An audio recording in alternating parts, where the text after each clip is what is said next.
Hello friends, welcome to crazy kitchen. ఈరోజు మనం carrot egg curry ఎలా తయారు చేయాలో చూద్దాం. క్యారెట్స్ తినడం హెల్త్కి చాలా మంచిది. ఇవి కంటి చూపును మెరుగుపరుస్తాయి, గుండె జబ్బులను తగ్గిస్తాయి, ఇమ్యూనిటీ పెరుగుతుంది, డయాబెటీస్ని కూడా కంట్రోల్లో ఉంచుతుంది. కాబట్టి ఓన్లీ క్యారెట్ కర్రీ తినాలంటే కొంచెం కష్టంగా ఉంటుంది, కానీ అందులో కొంచెం ఎగ్ వేసుకొని తింటే చాలా టేస్టీగా ఎమ్మీగా ఉంటుంది. సో అది ఎలా తయారు చేయాలో చూద్దామా. ముందుగా దానికి కావాల్సిన పదార్థాలు: 250 గ్రాముల క్యారెట్ని ఇలాగా తురిమి పెట్టుకోవాలి.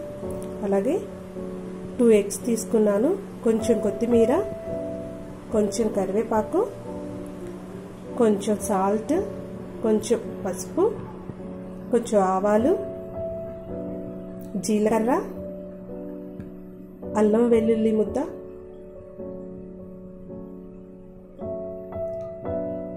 కారం, ఎండుమిర్చి కారం అది, అలాగే పచ్చిమిర్చి కట్ చేసి పెట్టుకోవాలి. మీడియం సైజు ఉల్లిపాయను కూడా ఇలా కట్ చేసి పెట్టుకున్నాను. అలాగే ఆయిల్ కావాలి. ముందుగా స్టవ్ ఆన్ చేసుకొని ప్యాన్ స్టవ్ మీద పెట్టుకొని అది వేడి చేసుకోవాలి. దాంట్లో 4 టేబుల్ స్పూన్స్ ఆయిల్ వేసాను. ఈ ఆయిల్ వేడెక్కాక దీంట్లో కొంచెం ఆవాలు అంటే ఒక 1/2 టేబుల్ స్పూన్ తీసుకున్నాను. అలాగే 1/2 టేబుల్ స్పూన్ జీలకర్ర వేసుకొని అవి చిటపట్లాడాలి. ఆ తర్వాత కట్ చేసి పెట్టుకున్న ఆనియన్ ఉంది కదా, అది కూడా వేసుకొని ఫ్రై చేసుకోవాలి. ఇది త్వరగా ఫ్రై అవ్వాలంటే ఇందులో కొంచెం సాల్ట్ వేసుకుంటే త్వరగా ఫ్రై అవుతుంది. నేను కొంచెం సాల్ట్ వేసాను. ఇలాగా కలుపుకుంటూ ఫ్రై చేసుకోవాలి. ఇది కొంచెం లైట్ బ్రౌన్ కలర్లోకి వచ్చాక దాంట్లో గ్రీన్ చిల్లీ వేసాను. ఇవి కూడా ఫ్రై అయ్యాక 1 tablespoon ginger garlic paste అంటే అల్లం వెల్లుల్లి ముద్ద వేసుకొని ఫ్రై చేసుకోవాలి. ఈ అల్లం వెల్లుల్లిలో ఉన్న పచ్చితనం పోయే వరకు ఫ్రై చేసుకోవాలి, లేకపోతే కర్రీ పచ్చివాసన వస్తూ ఉంటుంది. తర్వాత కరివేపాకు వేసాను. కరివేపాకు కూడా చిటపట్లాడాక దీంట్లో మనం తురిమి పెట్టుకున్న క్యారెట్ వేసుకోవాలి. ఈ క్యారెట్ అంతా కలుపుతూ ఫ్రై చేసుకోవాలి ఒక 2 నిమిషాలు. తర్వాత చిటికెడు పసుపు వేసాను. అలాగే ఈ క్యారెట్కి సరిపడా కొంచెం సాల్ట్ వేసాను. సాల్ట్ వేసేటప్పుడు చూసి వేయండి, ఆల్రెడీ ఫస్ట్ ఉల్లిపాయలు వేసాను కదా. అలాగే మూత పెట్టుకొని దీన్ని ఒక 5 మినిట్స్ మీడియం ఫ్లేమ్లో పెట్టుకొని కుక్ అవనివ్వాలి. తర్వాత ఆ లిడ్ తీసేసి కలుపుకోవాలి.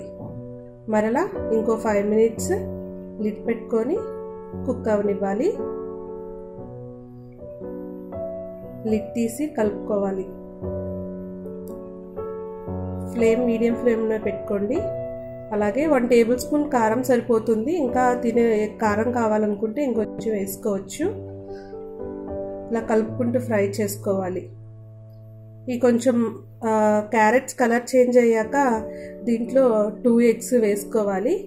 వేసుకొని మళ్ళీ మూత పెట్టుకొని ఇంకో 2-3 నిమిషాలు ఆ ఎగ్ని అలాగే కుక్ అవనివ్వాలి. ఇప్పుడు ఈ ఎగ్ని స్క్రాంబుల్ చేసుకుంటూ క్యారెట్స్ని కూడా ఫ్రై చేసుకోవాలి.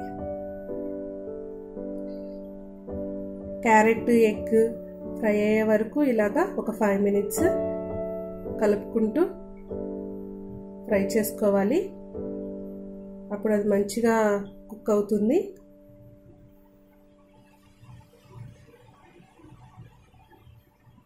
మొత్తం తర్వాత చివర్లో కొంచెం ధనియాల పొడి వేసాను. అలాగే కొంచెం కొత్తిమీర వేసుకోవాలి. ఇది కూడా వేసాక ఇంకో 2 మినిట్స్ ఫ్రై చేసుకోవాలి. కావాలంటే లిడ్ పెట్టుకొని ఇంకో 2 మినిట్స్ కుక్ అవనివ్వాలి.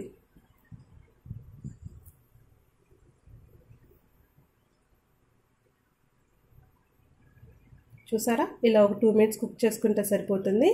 ఎంతో టేస్టీగా ఉండే క్యారెట్ ఎగ్ కర్రీ రెడీ. ఈ రెసిపీ